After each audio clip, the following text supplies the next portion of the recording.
Commander Park Jisoo gripped the edge of the podium, her knuckles turning white as laughter rippled through the grand chamber of the Galactic Confederation headquarters. The massive hall, with its soaring crystal ceiling that displayed the swirling galaxies above, housed representatives from over 200 spacefaring civilizations. All of them were now openly mocking Earth's military presentation. You expect to defend your sector with these? The Confederation Security Minister gestured at the holographic display of Earth's finest battleships. His four eyes blinked in sequence, a gesture Jisoo had learned indicated amusement. These vessels would be antiques in a museum on most worlds. Jisoo maintained her composure despite the burning in her cheeks.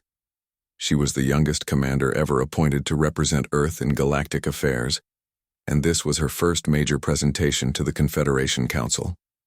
Our ships may not match your speed or firepower, she acknowledged, but Earth's tactical innovations and adaptive military thinking cannot overcome basic physics, interrupted Delegate Krell, a massive reptilian being whose scales shimmered with bioluminescent patterns. Your fastest ships would take years to cross distances our vessels travel in days.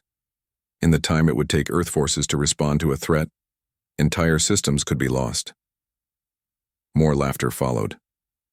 Jisoo noticed only the Lorani delegation remained silent, their crystalline bodies refracting light as they observed the proceedings with their 6 eyes. Later that evening, Jisoo retreated to her temporary quarters in the diplomatic wing.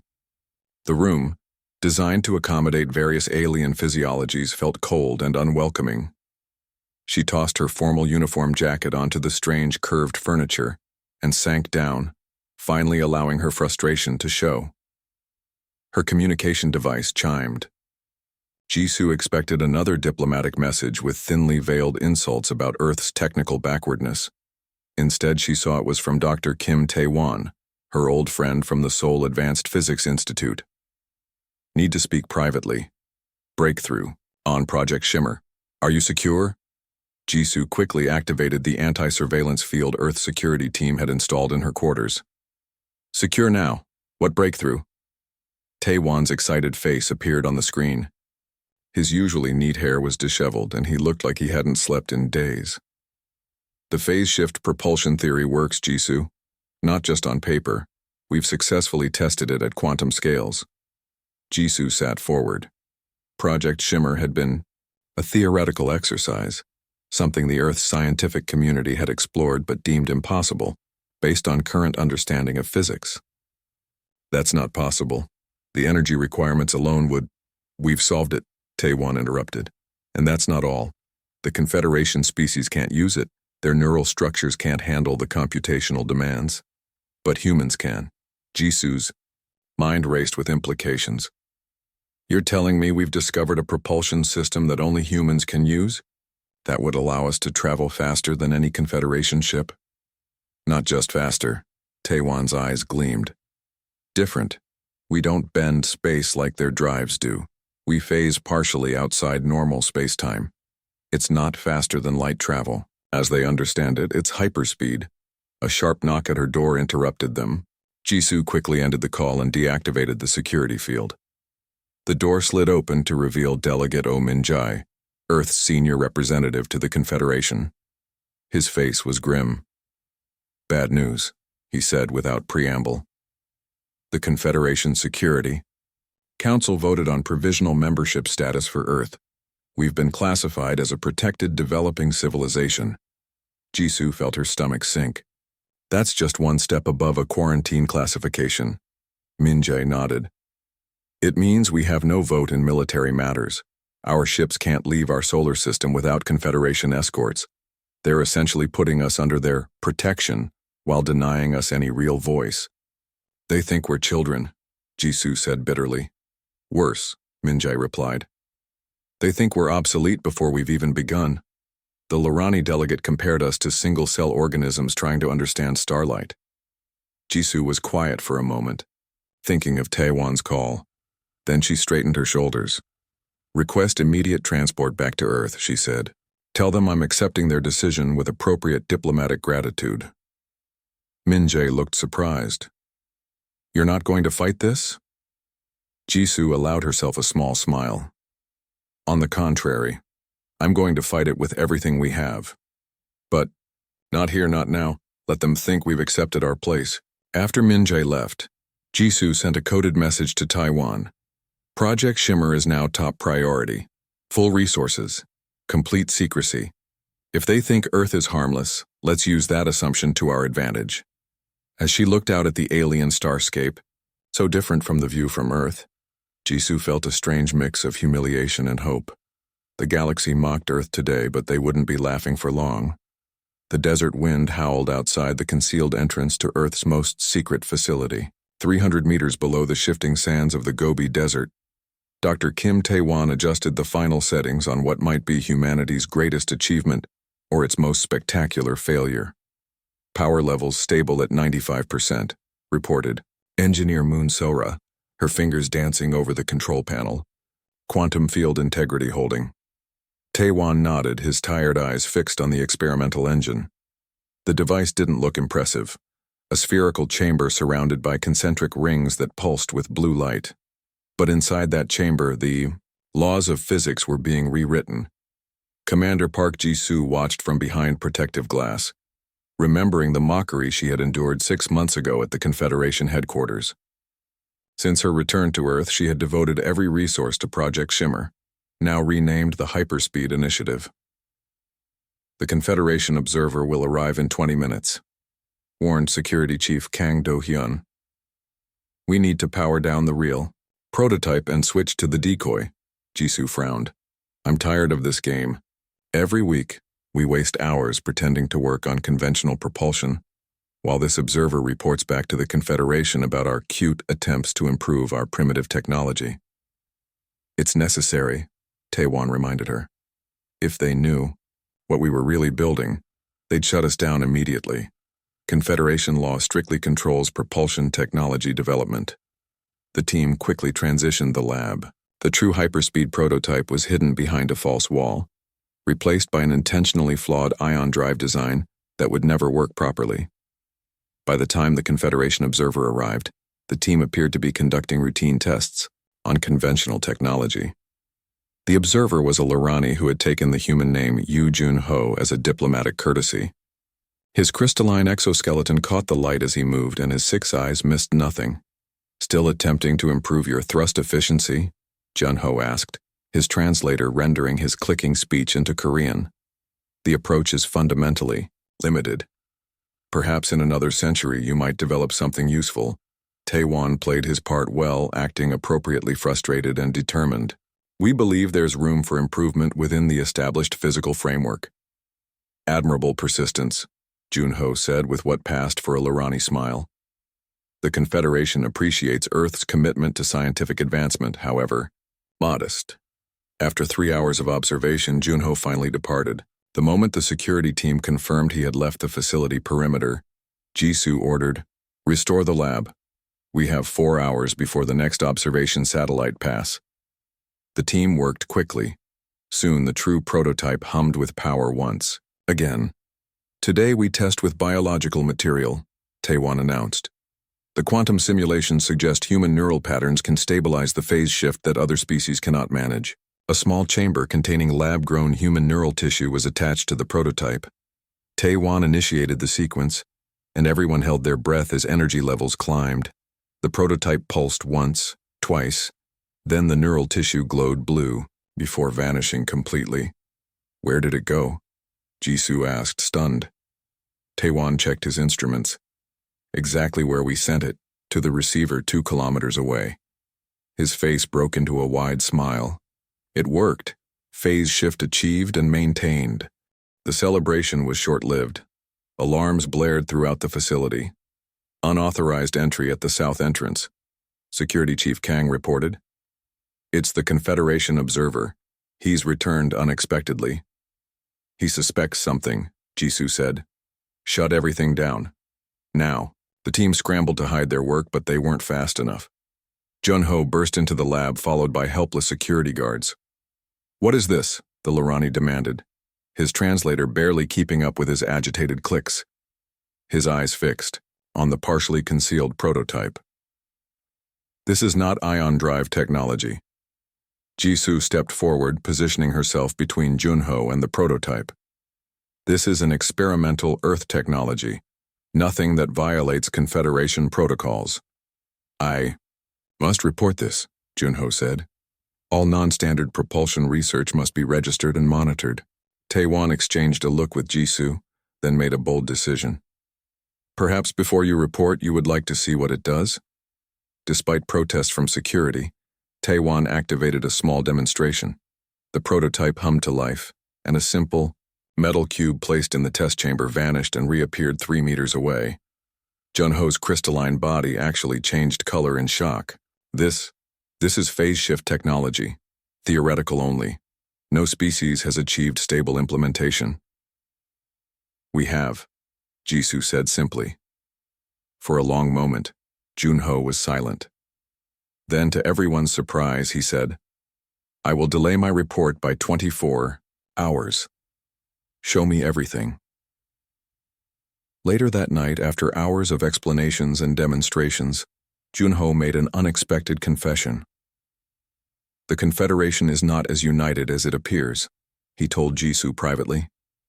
Many worlds chafe under the technological restrictions imposed by the ruling species. What you have created here could change the balance of power throughout the galaxy.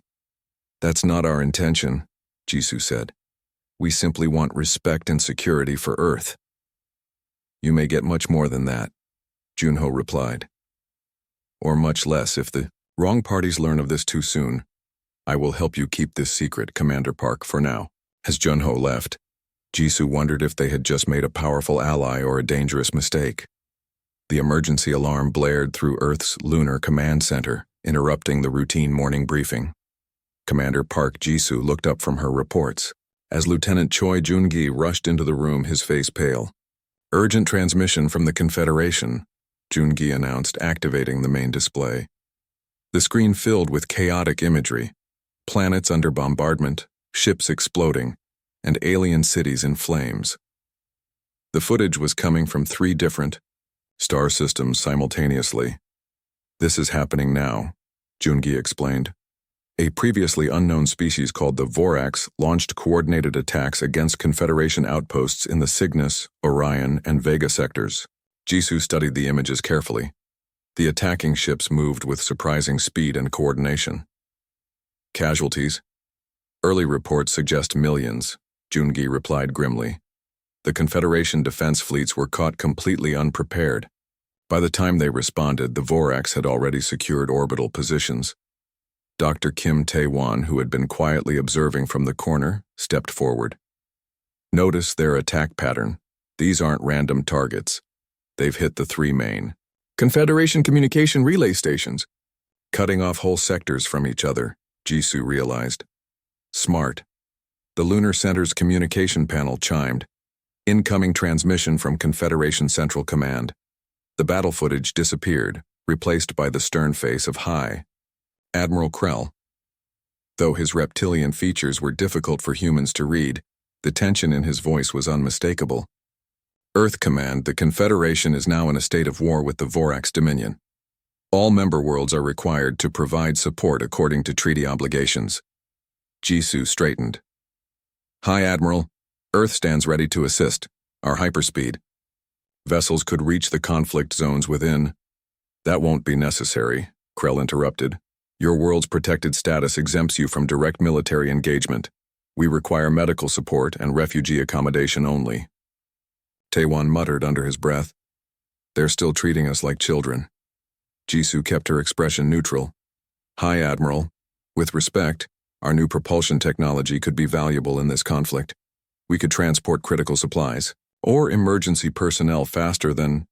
The Confederation appreciates Earth's enthusiasm, Krell said dismissively, but this is a matter for experienced spacefaring civilizations.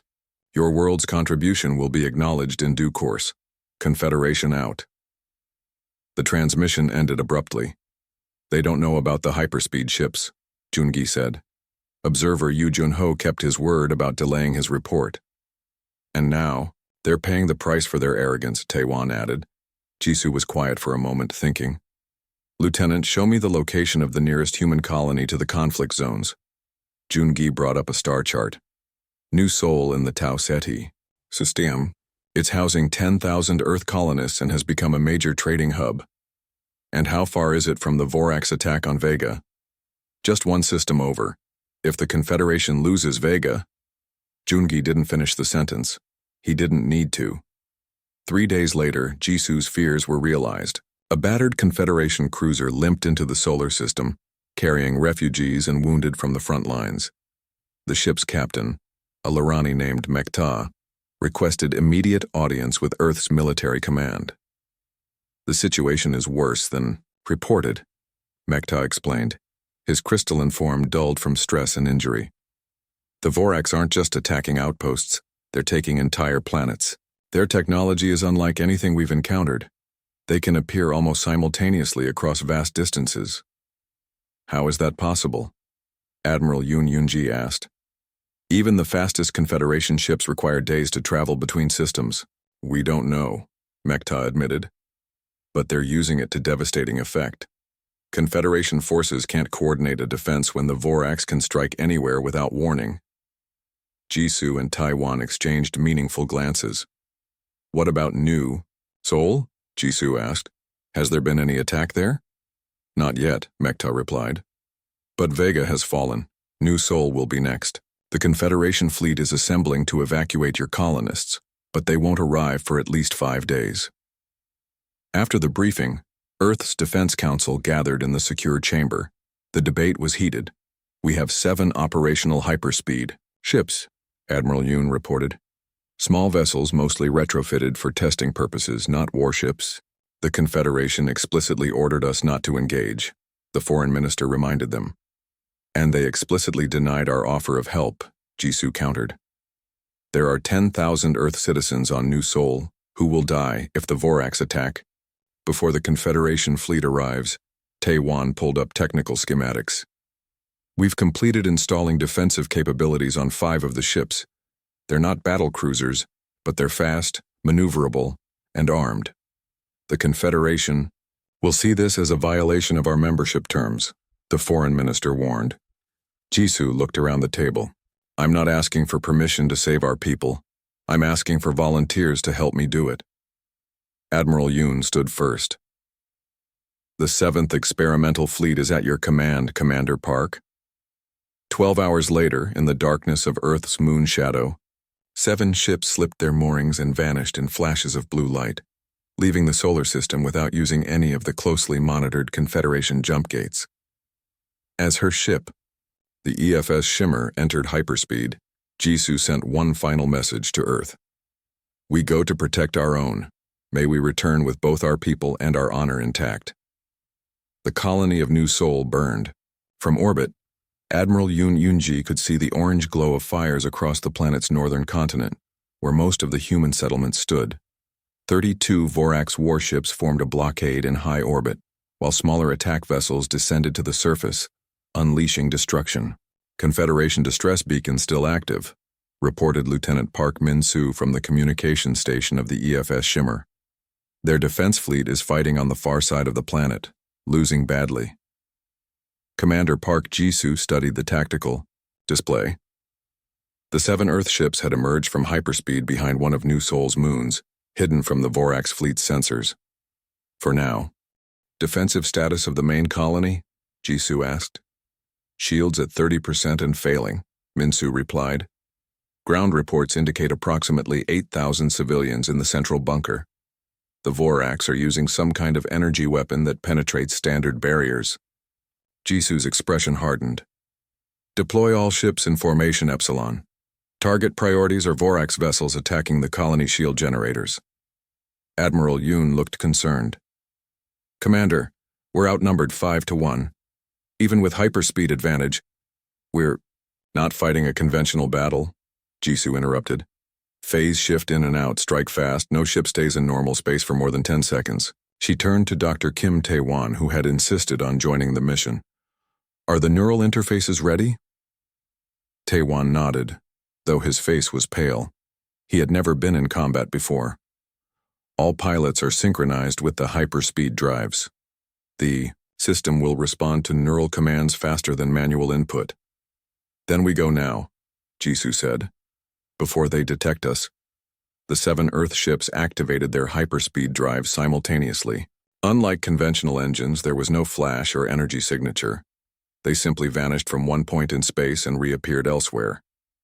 The Vorax fleet had no warning. The EFS Shimmer materialized directly behind a Vorax destroyer targeting the colony's main shield generator. 2 precision strikes from the Earthship's plasma cannons severed the destroyer's main power conduits. Before the Vorax vessel could return fire, Shimmer disappeared again. All across the battlefield, Earthships appeared and vanished like ghosts, striking critical systems and disappearing before the Vorax could lock weapons. On the Confederation, flagship Eternal Light Commander Meslar stared in disbelief at his tactical display. "What vessels are these?" he demanded. "They're not on any registry. Their movement pattern is impossible." His tactical officer, equally confused, responded, "Energy signatures suggest Earth origin? But that's not possible. Earth doesn't have ships in this sector." A communication request flashed on the main screen. Meslar accepted it and found himself facing a human female in an unfamiliar uniform. "This is Commander Park Jisoo of Earth Defense Forces. We're engaging the Vorax fleet around New Sol Colony. Request you focus your remaining ships on protecting the southern continent evacuation zones." Meslar's 4 eyes blinked rapidly in surprise. "Earth has no jurisdiction here. Your vessels are not authorized." Jisoo cut the transmission as the Shimmer phased out again, barely avoiding a barrage of Vorax energy weapons. The battle continued for 23 intense minutes. The Vorax commanders, frustrated by their inability to track or hit the Earth vessels, began firing wildly into space, hoping to catch the ships as they reappeared. On the Shimmer's bridge, warning lights flashed. "Hyperspeed core at 89% capacity," Taewon warned. "Neural interfaces showing strain. We can't maintain this pace much longer." Jisoo nodded grimly. "All ships execute Omega Protocol." The Earth fleet vanished, then reappeared simultaneously at precisely calculated points around the largest Vorax command ship. Before the alien vessel could react, all 7 Earth ships fired concentrated beams at a single point on its shield. The shield collapsed. A second coordinated barrage targeted the command ship's propulsion system, leaving it dead in space. Jisoo opened a channel to the crippled Vorax vessel. "This is Earth Command. Your ship is disabled. The rest of your fleet is in disarray. Withdraw from this system immediately or face complete destruction." For several tense moments, there was no response. Then, the remaining Vorax ships began to retreat, forming a protective formation around their command vessel as they limped toward the system's edge. On the Confederation flagship, Commander Meslar watched in stunned silence. "They did it," his tactical officer whispered. 7 small ships against a Vorax battle fleet, and they won. The celebration on the Shimmer's bridge was short-lived. Lieutenant Minsu called out urgently, "Commander, 3 Vorax destroyers are not retreating. They're diving toward the main colony at maximum speed. They mean to crash into the shield and destroy everything. Intercept course," Jisoo ordered. "All ships, emergency hyperspeed jump."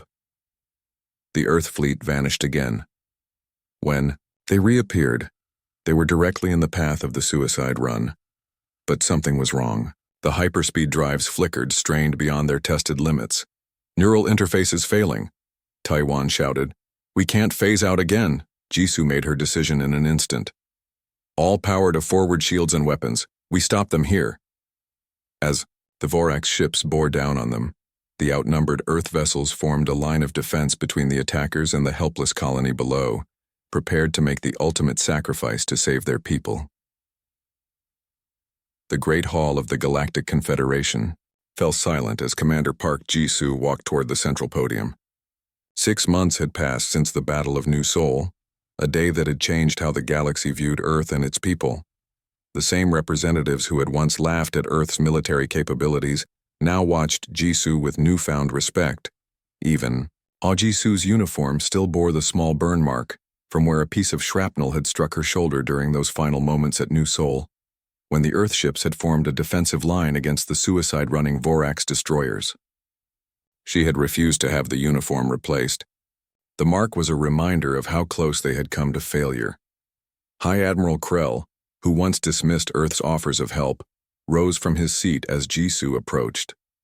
The massive reptilian scales shimmered with formal ceremonial patterns as he performed the Confederation salute, one reserved for equals. "The Confederation recognizes Commander Park Jisoo of Earth," Krell announced, his voice carrying through the vast chamber. "Hero of New Sol and architect of the Vorax defeat." Jisoo returned the salute. She thought back to those desperate moments, when their hyperspeed drives had failed, leaving the 7 Earthships directly in the path of 3 massive Vorax destroyers, intent on crashing into the colony below. They had poured everything into their shields and weapons, preparing for a sacrifice play. But then the unexpected happened. The Confederation fleet, led by Commander Meslar, had arrived alongside them. Inspired by Earth's stand, they had abandoned their defensive positions to join the front line. Together, they had destroyed the Vorax suicide ships just kilometers above the colony's shields. "I accept this recognition on behalf of all Earth forces," Jisoo said clearly. "But I must correct the record. Earth did not defeat the Vorax alone. We stood together with Confederation ships in the final defense of New Sol." Krell nodded slowly. "True courage recognizes courage in others. The Confederation has much to learn from Earth, it seems." From the observation gallery, Dr. Kim Taewon watched proudly as his friend addressed the Confederation. Beside him stood Admiral Yoon Yoon-ji, her arm still in a healing brace from injuries sustained during the battle. "They want to know how we did it," Taewon said quietly. "The Lorani Science Council has requested full schematics of the hyperspeed drive." "And what did you tell them?" Yoon asked. "The truth. That the technology requires human neural patterns to function properly. Our minds can process the phase shift in ways their brains cannot." On the main floor, Jisoo continued her address. "The Vorax threat continues, but their advantage of surprise is gone.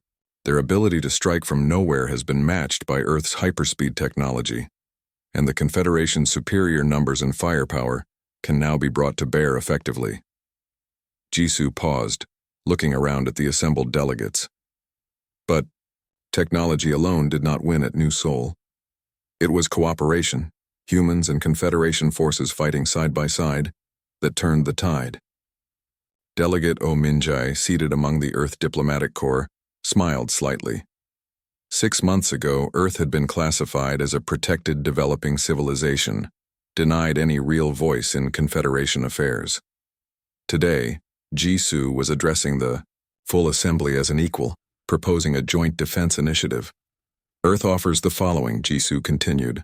"We will establish a hyperspeed response force, with human pilots operating vessels built with Confederation resources. These ships will serve as rapid response units, capable of reaching any system under attack within minutes rather than days." Murmurs of approval rippled through the chamber. Even former skeptics nodded their agreement. High Admiral Krell stepped forward. "The Security Council has already approved this proposal. Additionally, Earth's status has been upgraded to full member with special military designation." After the formal session concluded, Jisoo found herself surrounded by delegates eager to speak with her. She politely navigated through them until she reached the Lorani delegation, where observer Yoo Jun-ho waited. "You kept our secret," Jisoo said quietly.